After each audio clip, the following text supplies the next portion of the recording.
introduce You like, yeah, sure. I don't want to introduce this.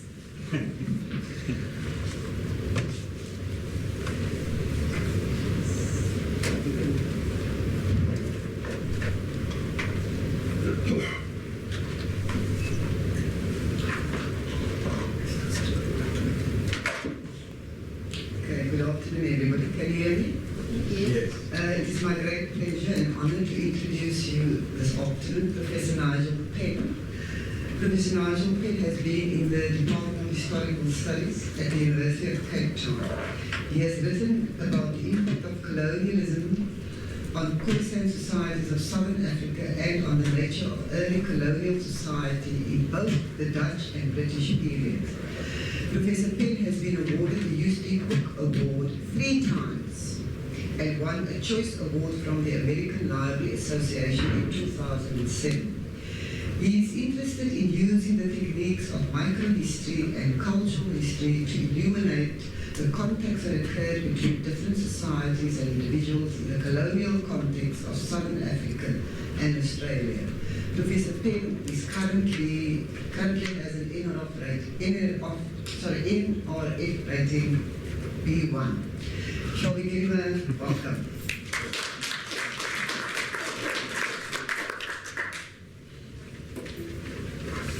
Well, may I proceed? Thank you very much.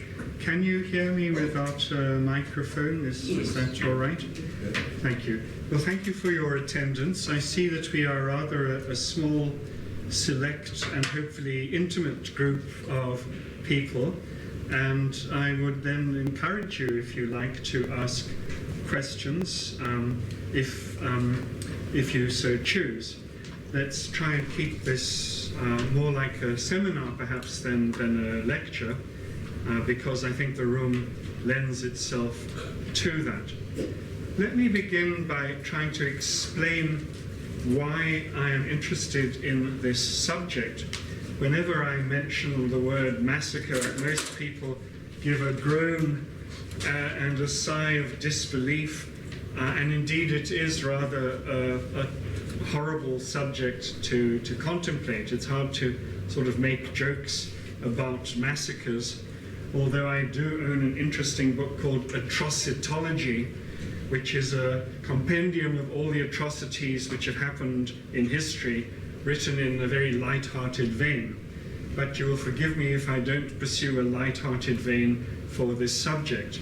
It actually is profoundly disturbing and tragic, but central to history, central to the history of colonialism, central to the history of empire, and of course central to the history of the frontiers of colonial expansion by empires throughout history. But I'm looking particularly at this period we call the revolutionary period. Now, my interest in this subject, I suppose, arises from my own research, which is predominantly on the South African frontier, predominantly, as some of you may know, on the Cape Colonial frontier in the 18th and early 19th century, where the expansion of the colonial frontier by white settlers, predominantly of Dutch descent, we call them trekboers or trekkers, later followed by English settlers. This colonial expansion took place at the expense of Khoisan societies in the northwestern areas of the Cape and at the expense of the Xhosa in the Eastern Cape. This colonial expansion, which was the dynamic impetus behind it was white settler expansion, was accompanied by massacre. And the extent of this massacre has for a long time been hidden, denied, or simply ignored. My doctoral thesis of many years ago was attempting to really describe in detail the casualties that were taking place on this frontier as commandos went out, commandos of groups of armed militia, armed and mounted men of predominantly Dutch descent, but including their mixed race servants, so-called bastards, or bastard Hottentots, these commandos would go out and routinely massacre San people, or people they believed to be hunter-gatherers, who they called Bushmen or Bussimans, Hottentot. And these massacres were generally very obscure in that they did not often get recorded in detail in the historical record, largely because the perpetrators of these massacres were themselves illiterate. Many of the perpetrators of these massacres were supposedly Christian, and one likes to think they were a bit ashamed of what they were doing. But nonetheless, in the laconic, sparse accounts which they wrote to describe the process of their commando, you can't help but noticing continuous casualty figures. Shot so many Bushmen, captured so many, took so many children prisoners, surrounded and shot so many, and on it goes.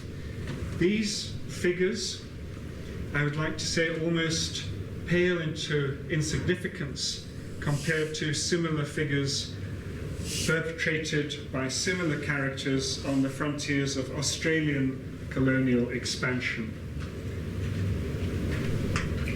I think you all know the story of Van Diemen's Land, or Tasmania, which I'm going to be relating in one of the lectures coming up. That Van Diemen's Land was established as a white settler colony in 1803. By the 1830s, the entire Aboriginal population of Van Diemen's Land had been virtually annihilated. It had been annihilated basically by white settlers forming themselves into their own militias, sometimes with the help of soldiers of the colonial state, going about the business, the daily business, the routine business of killing Aboriginal resistors, driving Aborigines from their land, displacing them, capturing their children, and basically almost virtually annihilating them. What are the numbers? About 10,000 Tasmanian Aborigines existed before 1803, and by the end of the century there were a handful. So that was what happened there, and on the Australian mainland the figures are equally frightening. I'll give them to you when I get to the lectures on Australia. But by the end of the century, the colonial frontier in Australia had, of course, expanded dramatically into the interior, with terrible consequences for the Australian Aboriginal population, so that today it amounts to only about 6 or 7% or less of the Australian population of about 17 or 20 million. These figures, too, are almost dwarfed and overshadowed by the terrible massacre of Native Americans or American Indians. Once again, I will get to the figures of these massacres, population loss, in more detail when I go into the particular lecture I plan to give on North America. All in all, then, the frontiers of colonial expansion resulted in the massacre of indigenous people in huge quantities, sometimes with genocidal consequences. And this is a subject which I believe has been pretty underreported, under-acknowledged, and needed to be looked at. My work drew the attention of a number of colleagues, fellow scholars in Australia and in America, and together 4 of us decided to write a book on this subject, a book of comparative history where we were going to compare the different frontiers of colonial expansion. I must say in advance, I find it difficult to write with 3 other people. In fact, it's almost impossible to write a book with 3 other people. I know some people manage to co-author works. I'm not a good co-author. And that's one of the problems. And this book has taken years and years to be published as a result. It's still not published. I don't know if it ever will be published. So I thought and share some of it with you in case it never does get published. The three scholars that I'd like to introduce you to, they're not here of course, but the leader of our project is a man called Philip Dwyer, who is from the University of Newcastle in Australia. Despite being an Australian, he's the world expert on, or one of the world experts on Napoleon. He's written a massive 3-volume life of Napoleon, many articles, and he is at the moment the general editor of the Cambridge History of Violence, which is a work appearing in 4 volumes, and I am a co-editor of volume 4. So we share this, I suppose, interest in violence. Why he's the leader is that simply he has more energy than I do, he writes more than I do, and also living in Australia, he has better access to funding. So Philip is the team leader, and we like to jokingly suggest that he has learned a thing or two from his idol and model, Napoleon. Okay, Philip Dwyer is one of my co-authors. The other co-author, Lyndall Ryan, an expert on Tasmanian history and on Aboriginal history. She, of course, is in charge of the section on Australia. And if those of you who are interested and who are computer literate, you might be interested in visiting a website that she has. You can sort of Google, I suppose, massacres in Australia, and she has an interactive website on massacres of Aboriginals by settler colonialists in Australia, which has won all sorts of awards. It's a massive project. You go to the site, you see a lot of different stars on a map, you click on a star, and it gives you all the information you'd like to know about what happened there, who was killed, when they were killed, what the site looks like, etc. She's won a great deal of international acclaim for this site, and of course you're welcome to look at it yourself. My other co-author is a scholar by the name of Barbara Mann. She is a North American of Native American descent. She tells me that it is quite permissible to use the word Indian in describing Native Americans, so I will do so without fear of being politically incorrect. Barbara Mann is a descendant of the Bear clan of the Seneca tribe, and if she says it's all right to use the word Indian to describe Native Americans, then I'm happy with that. On the door of her office is a sign saying, "You are now entering Indian territory." So those are the 4 of us. And you might ask, what is a man, an expert on Napoleon, doing all this? What has the French got to do with this? Well, I'll explain that Philip Dwyer decided that France, under Napoleon, during the Napoleonic Wars and during the Revolutionary Wars, France was itself a colonizing power. The French Empire attempted to colonize large chunks of Europe. So colonization isn't just something that happens in Africa, in America, in Australia, or in Asia. It's not just something that Europeans do to non-European people. Colonization is also something that Europeans did to themselves. Europeans colonized Europeans. And on the frontiers of French colonial expansion in Europe, you found, well, massacre after massacre after massacre. The French Revolution, with its attendant terror, and the exportation of revolutionary terror to the rest of Europe, involved massive massacres on the colonial frontiers of the French Empire in Europe.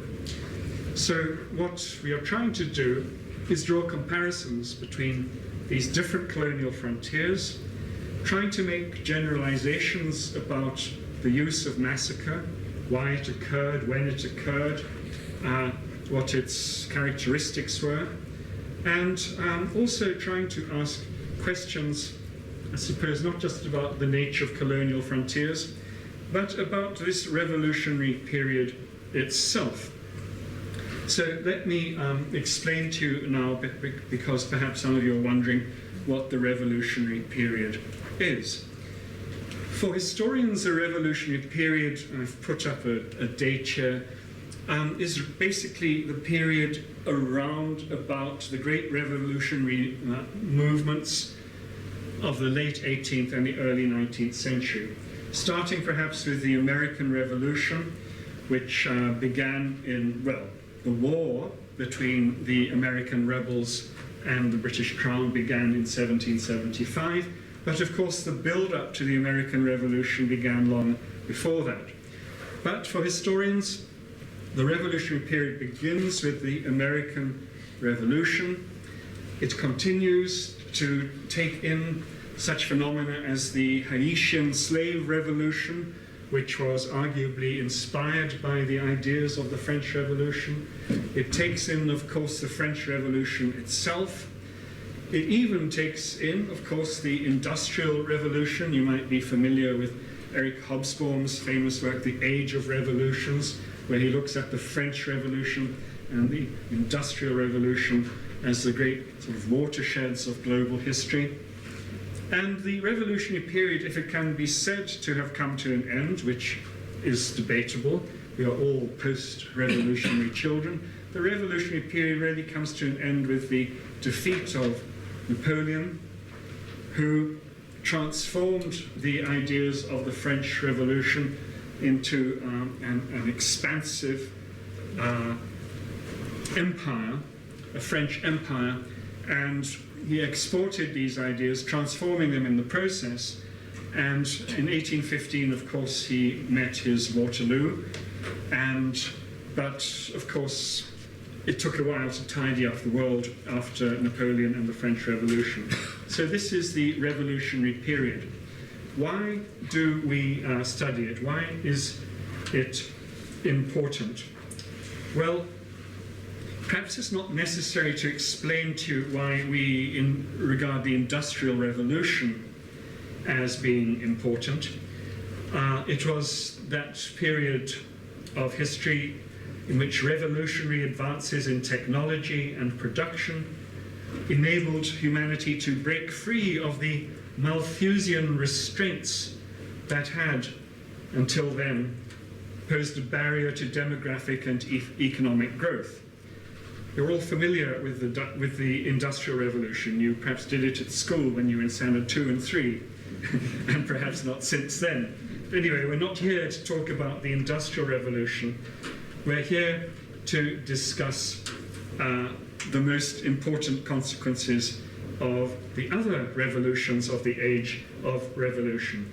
And for some historians, the most important consequence, let me sort of show you perhaps a map or two. I'm not sure which. Let's start with that map. For some historians, the most important consequence of the Age of Revolutions was the creation of the United States of America. And they see the importance or the significance of this, as you won't be surprised to learn, not necessarily being a positive thing. Okay? Certainly the creation of the United States of America was not a positive thing for the indigenous people of North America. Once the American colonists became free of British control, which happened at the Peace of Paris in 1783, the American colonists could now turn their attention to seizing land from the indigenous Indians without fear of any state interference. So the loss of America by Britain was perhaps a good thing for the Americans, but a disastrous thing for the American Indians. And we'll go into that in more detail later on. However, a recent book by a man called Matthew Lockwood, entitled To Begin the World Over Again, subtitled How the American Revolution Devastated the Globe, suggests that the impact of the American Revolution didn't just have a bad effect for American Indians, it had a global devastating effect. But perversely, Lockwood's thesis is not that American expansion devastated the globe, but the fact that Britain having lost the American War of Independence, had not been crushed or defeated. In fact, Lockwood argues, Britain emerged from the American War of Independence stronger than ever before. And for him, this is a disastrous consequence of the American Revolution, because the loss of America heralded the rise of what historians call the Second British Empire, which was going to be the characteristic feature of the 19th century. The Second British Empire dominated the globe in the 19th century, with terrible consequences for all of these regions painted red, according to Lockwood and, of course, a great many other historians. Why was a resurgent Britain, why so bad for the world? Well, of course, this is a contentious issue. You don't necessarily have to agree with Lockwood. But many historians have argued that having lost the American colonies in 1783, Britain now turned to the east geographically and to the right politically. It turned to the east geographically in that it now focused on the Indian Ocean and the Pacific. It absorbed the Cape. It absorbed the Dutch colonies, Java, Ceylon, Indonesia. It focused more and more on India and became a dominant power there. And of course, it began to develop its convict and settler colonies in Australia, particularly Van Diemen's Land and New South Wales. So there's a revived, resurgent British Empire now focused geographically on the east, without, however, having lost its interest in commerce and investment in America. In fact, trade with America increased after 1783. Britain became more and more tied up economically with America. And Britain did not lose its sugar islands in the Caribbean during the course of the American War of Independence. In fact, they became more and more important to Britain. Money from slaves and sugar continued to flow into the coffers of British businessmen and the British state until at least the abolition of slavery in 1834, 1838. So Britain was now a new, improved, supercharged empire. It still had all the wealth of the Atlantic world and the new wealth of the Indian Ocean world. All of this sounds good for Britain, but maybe bad for the world. Why is it bad for the world? Because this new supercharged Second British Empire is a right-wing enterprise. It has become much a counter-revolutionary empire, if you like. It is an empire now dedicated to fighting revolution, to fighting France's revolutionary ideas. It has learnt the lessons of the loss of the American colonies. It's no longer going to grant its subjects representative government. It's no longer going to be a liberal type of humanitarian enterprise, if it ever had been. It's now going to be what C.A. Bailey, a historian who wrote a book called Imperial Meridian, and by the way, I'll give you a reading list to accompany this lecture in a minute. C.A. Bailey calls the style of government that the British were now introducing to their new colonies throughout the world, he calls it pro-consular despotism. It is militaristic, authoritarian. Many of the governors and rulers of this Second British Empire are men who have fought in the Revolutionary Wars. They fought with Wellington, they fought in the Peninsula. They are soldiers by training, soldiers by temperament.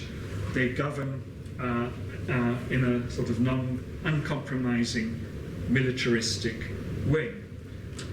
So that is one of the reasons why the Second British Empire is a counter-revolutionary force, because of the loss of its American colonies and the lessons it's learned. It also, by necessity, Britain, after 1783, has to deal with the problem of France. and indeed from 1792 until 1815, Britain is almost continuously at war with France. And the historian Linda Colley believes that this is the moment when the British nation is forged. It is a nation forged in battle. The different constituent parts of Britain come together in a national identity during this long struggle with France. Wales, Scotland, Ireland, England, chastened by defeat, determined never to be defeated again, form this newly united nation behind the flag, behind the monarch, behind the Royal Navy, and this, unless you are a British patriot, is, bad for the globe. People, of course, if you are a British patriot, someone like Niall Ferguson would say globalization is the best thing that's ever happened to the world, but other people have a different opinion. And of course, what this means, the Second British Empire, is a resurgence in colonialism. It is the great new wave of the colonial enterprise. And these are the colonial frontiers we are going to be looking at, the new colonial frontiers of Australia, South Africa, also the slightly different case of America, which doesn't like to call itself an empire, but certainly the American empire which is largely populated by people of sort of Anglo-Scottish, Irish descent. This new sort of subsect, this independent, as it were, branch of the British Empire is going through a resurgent period of colonialism as well. And the victims of this are, of course, the indigenous people in North America. And this, just to round this off then, this reminds us of the position of France.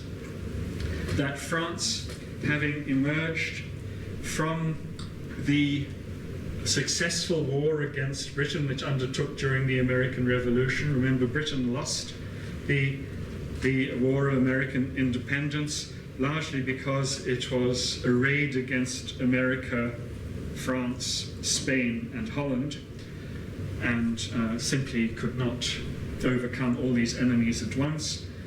France's great victory in 1783, as you all know, turned into bankruptcy for the French state as it tried to pay for this war. It couldn't. It called the Estates General.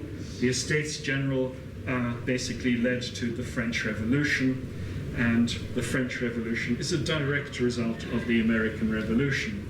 But France now emerges as this revolutionary, massively supercharged nationalist state. French expansion is driven by people's armies. French colonialism is driven by a new type of raw, secular ideology. No longer is religion the driving force of imperial expansion. France leads the way in the sort of new type of secular, philosophical, political expansion, which brings it into direct conflict with the counter-revolutionary power of Britain. And the Age of Revolution then, which some people also refer to as the first era of total war, certainly an era of global warfare, the Age of Revolution then is an age of total war between these two massive empires who are fighting not just on the European mainland, but also in the colonial peripheries. So all of this is a way of trying to explain to you why the revolutionary period is important. What needs to be explained now is why we, my fellow authors and colleagues, why I, standing before you here, why are we interested in frontier massacre, the subject of frontier massacre? I've already explained to you, I hope, that I think the subject has been completely under-researched. And in the 4 lectures which follow, I'm going to be looking at these 4 areas, the French frontier of colonial expansion, looking at the use of revolutionary terror and massacre on the frontiers of French expansion.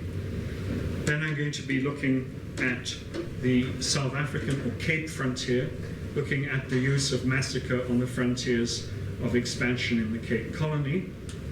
And then I'm going to move to Australia and look at the use of massacre in the frontiers of expansion in Van Diemen's Land and New South Wales. And then I'm going to lastly look at North America and look at the use of massacre and the discourse of extermination which was employed by Americans against American Indians. So, all right, that is the scheme of the lectures to come. It's an exercise in comparative history, which is sometimes quite difficult. These frontiers have got something in common, but they have a lot of things which are different. And it's important to stress the differences as well as the commonalities. I think it would be clear to you right at the outset that the French frontiers of colonial expansion within Europe are going to be different to the frontiers of colonial expansion in the colonies. Although we can note that during this revolutionary period, France was largely pinned into Europe by the Royal Navy, but there were a couple of times when it broke out. One of these was an excursion by Napoleon to Egypt and into Syria, where he spread the tactics of terror and massacre in these territories. The French also tried to retake the island of Haiti, or San Domingo, which had been freed by the energies of its own slave population. Napoleon tried to reimpose slavery, and he tried to re-subjugate Haiti without success. And the end result of this was that the Haitians shook off all European control and eventually cemented their independence by massacring every single person of white or mixed race descent on the island. So if you're looking for examples of massacre and genocide, they're not only perpetrated by Europeans on indigenous people, sometimes the reverse happens. So France is slightly different to the other three colonies, if you like. South Africa, which you are quite familiar with in many ways, just to point out to you that it's a British colony in the period that we are looking at, but a British colony superimposed upon an earlier Dutch colony. So we have to take this into consideration. What were the experiences of Dutch frontiersmen under a Dutch government or the government of the VOC? How did this affect their attitude towards the indigenous people? What difference did the British takeover of the Cape make? It looks tempting to compare South Africa to Australia because they're both British colonies. In fact, and one shouldn't really talk about Australia at this time. We should talk about the specific colonies within Australia, New South Wales and Van Diemen's Land, both British colonies. But as you are well aware, the Australian colonies were partly convict colonies, which gives them a different character to colonies of free settlement elsewhere. A tempting point of similarity between Southern Africa and Australia is that the indigenous inhabitants of Australia were hunter-gatherers, the Aboriginal people, and some of the indigenous inhabitants of the Cape were hunter-gatherers, the San. But the Cape is complicated not just that it's a Dutch and a British colony, also by the fact that it contains hunter-gatherers, pastoralists, and agro-pastoralists. So you have a colonial frontier of expansion which has to deal with three distinct, as it were, socio-economic groups: pastoralists, hunter-gatherers, and agro-pastoralists. A situation you don't find in Australia, and of course which complicates the picture.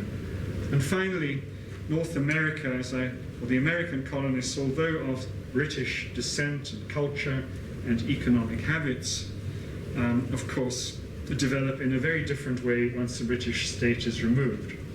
So there are similarities, but there are also differences, and we have to take care of these differences as we try and create a comparative history. Now, let me say something about the term massacre. Why massacre? What does it mean, and why are we interested in massacre? Perhaps it would be a good time now to look at a reading list as I discuss some of the authors and their work.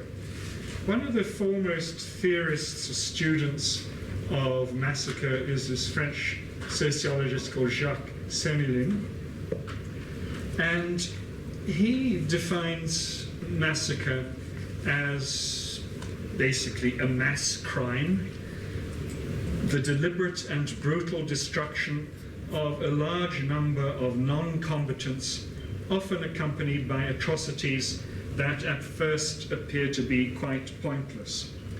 Okay, so for him what's important is that lots of people are involved, these people are defenseless, and they are killed in a horrible way with seemingly meaningless atrocities. This is often a feature of massacres, that there's a gratuitous mutilation and insult of the killed, the dead body. People sort of almost have a carnival, an orgy, a frenzy of violence, and they take great delight in mutilating these bodies. There's a public spectacle to massacre. There's a, if you like, a liberation from normal human decency in massacre, which extends to this appalling behavior, atrocious, quite literally, behavior. The stress in these definitions of massacre, which Semmelin is leading, he stresses the non-combatant status of the victims of massacre. And this is to discriminate between, say, combatants or soldiers who die in battle and civilians or non-combatants who are not killed in battle but are killed sometimes after battle, once they have surrendered, or whether if they are defenseless civilians. Many soldiers are actually killed, are massacred after the battle has taken place, after they have surrendered. This is a common feature of massacres. And although people don't like to admit it, in the 20th century, in the First and Second World War, it was very common for all sides to simply shoot captured soldiers. That, by the 20th century, people were ashamed of doing this. Certainly in the 18th and 19th centuries, it was not considered that unusual to absolutely annihilate the surrendered and defeated side. Surrender was no guarantee that your life would be spared. So massacre then has the idea a large group of people in a defenseless or harmless position are being put to death with atrocities. Mark Levine and Penny Roberts, who've written a book called, or edited a collection of essays, The Massacre in History, trace the origin of the word back, the etymology of the word goes back to the Middle French word massacre, which they say is directly related to a word which means basically a butchery, the slaughterhouse, the slab or the block upon which animals are butchered or slaughtered. So massacre is related to the slaughter of what happens to animals when they are butchered. And indeed, Levine and Roberts do not restrict the use of the word massacre to humans. They also argue that animals are victims, can be victims of massacre as well. And as human beings become more and more, I suppose, sensitive to the history of animals and animal rights, perhaps you'll get more and more people writing about the massacre, the gratuitous killing of animals, which is also, if you come to think of it, well, it's a fair definition of the word massacre, since the word arises from the butchery of animals. It's fair to include animals in this term.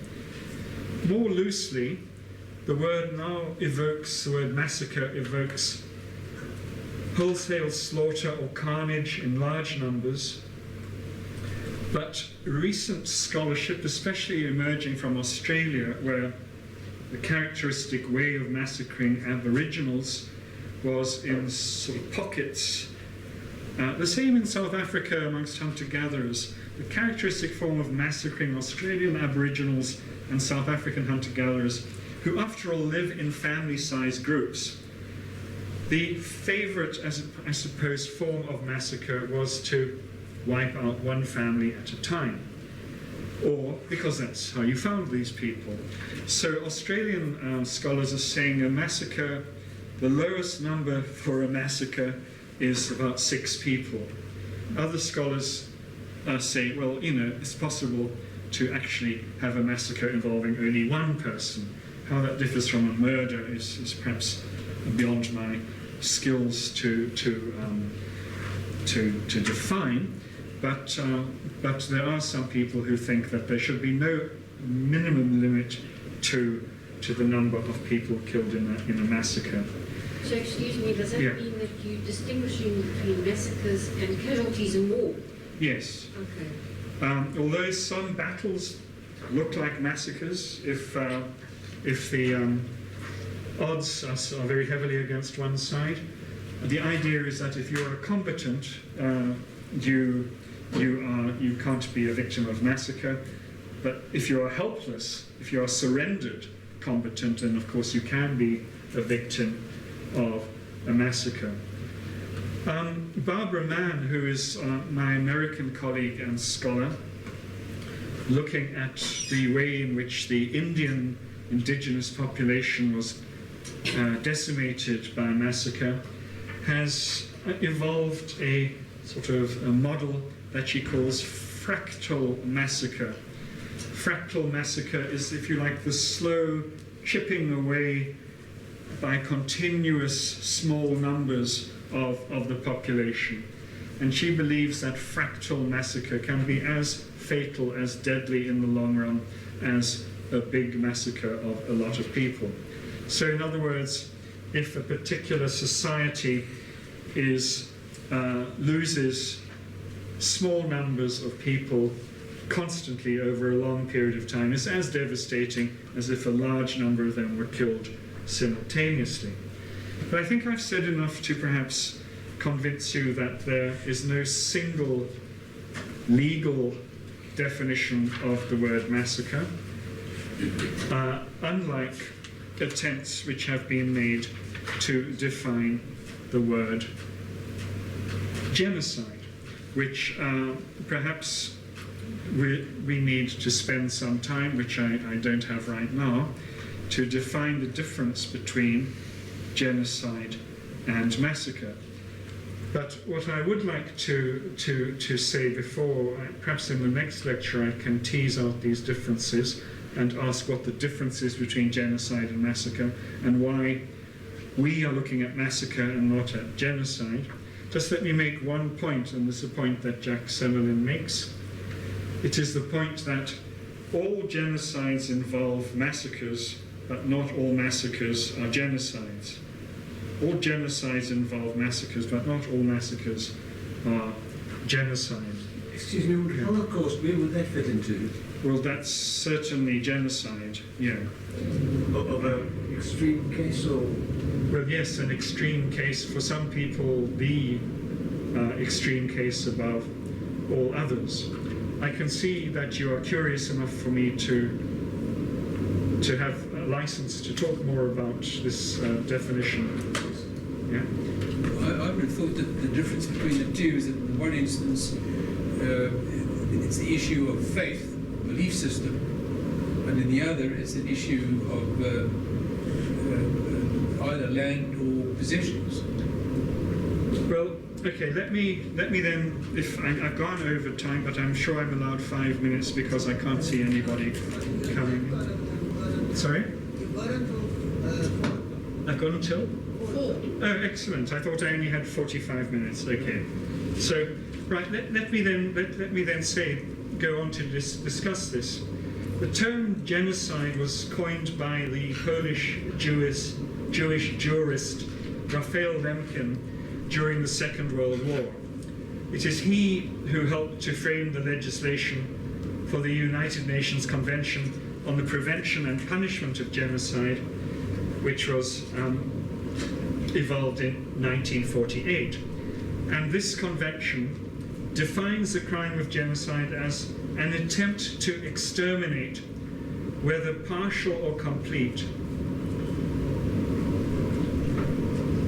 accompanied by acts committed with the intent to destroy, in whole or in part, a national, ethnical or religious group as such.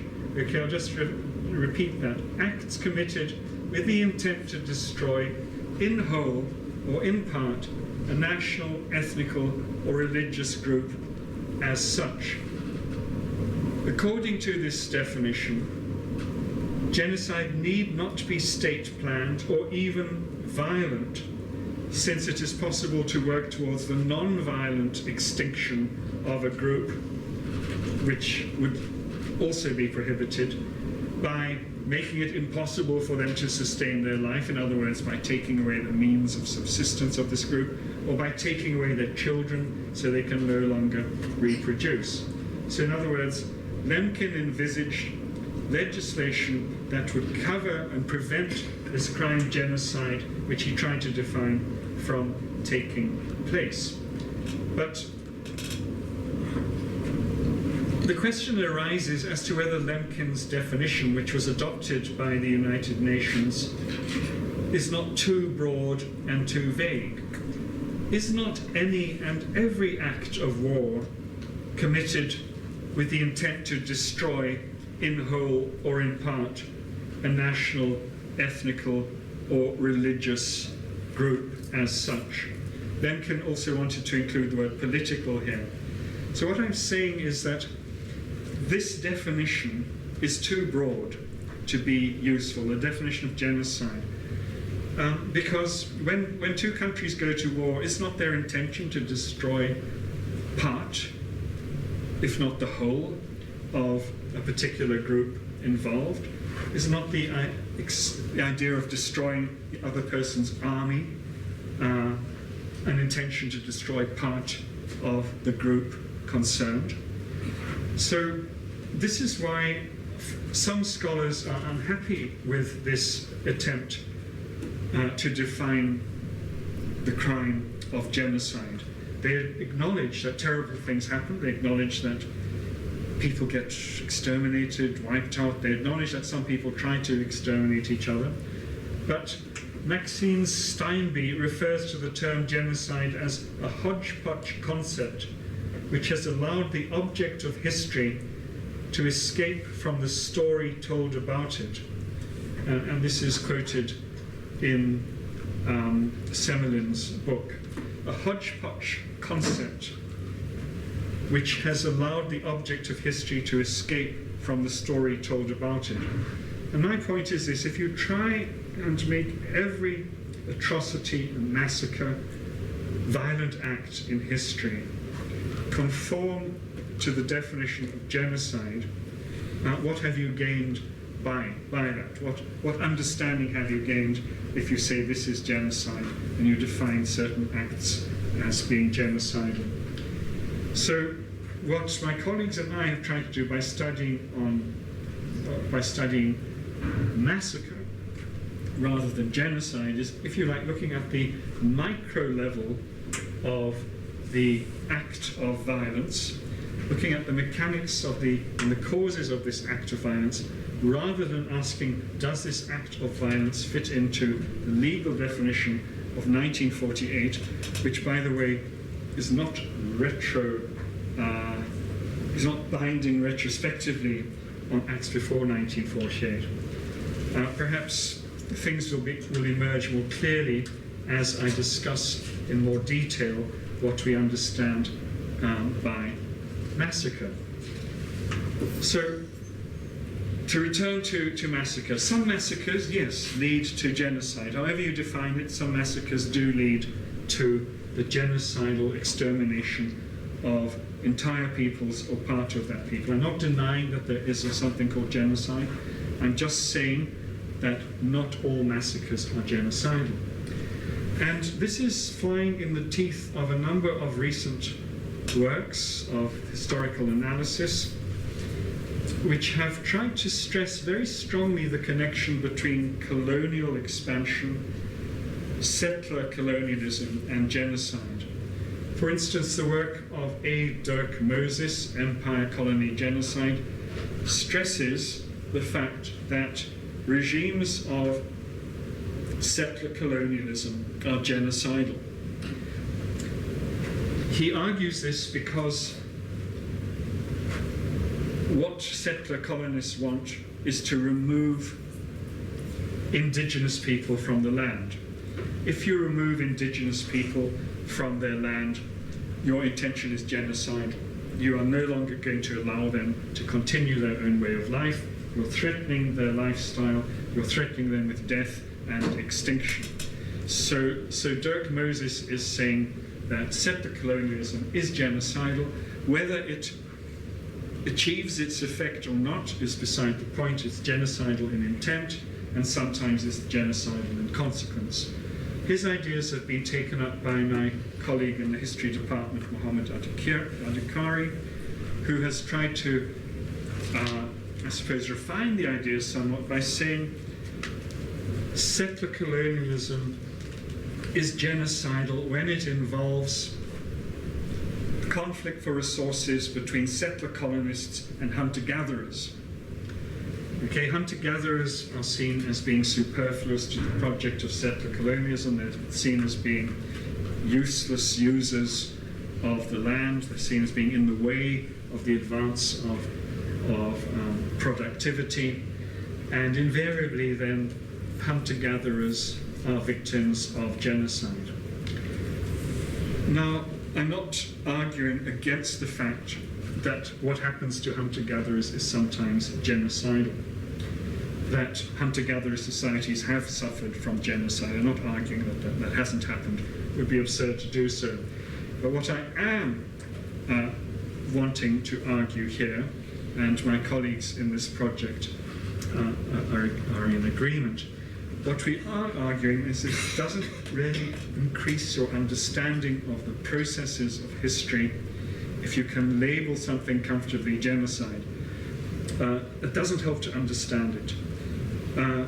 A better understanding would be achieved by looking at the actual mechanics on the ground in the situation of the frontier zone between the protagonists, and when what you see happening there is massacre. The microcosm of these relationships is massacre, whereas maybe the macrocosm might be genocide, but the microcosm, the nitty-gritty, is massacre. How does massacre work? How does it happen? Who is it perpetrated by? And just to give you some, perhaps, glimpses into some of the findings about massacre, is that massacres, of course, are usually perpetrated by young men. Most of the perpetrators of massacre are men under the age of 40. You don't often find women being involved in massacring other people, although they're often the victims of massacre. Mostly, massacre is used as a tactic of terror. It is used to try and impose your will, one's will, or the will of a group on another group. It is a deliberate, not a random or arbitrary act. Massacre isn't something which happens by mistake. Massacres are very often planned, and they are deliberately effected and imposed on another group with the intention of cowing them, of terrorizing them, sometimes with the intention of removing them from the landscape. And this brings us to the nub of what a massacre is. A massacre